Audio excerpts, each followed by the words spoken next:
बुज़दिल दुश्मन का छुपकर वार। गवादर में फोर्सेस की 2 गाड़ियां बनी निशाना, 14 जवान शहीद। तर्जुमान पाक फौज का कहना है कि हमले में मुलव्विस दहशतगर्दों को कैफरे किरदार तक पहुंचाएंगे। बहादुर जवानों की कुर्बानियां अज़्म को मज़ीद मजबूत करती हैं। कराची शेरशाह गोदाम में आग लग गई। फायर ब्रिगेड की 5 गाड़ियों ने आग पर काबू पाया। हुकाम का कहना है कि स्क्रैप में मौजूद ऑयल की वजह से आग भड़की।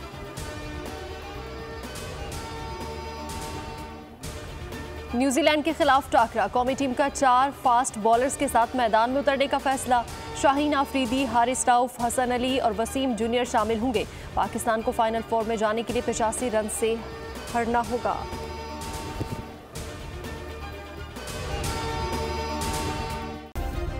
सब्सक्राइब करें और बेल दबाएं ताकि कोई खबर रह न जाए।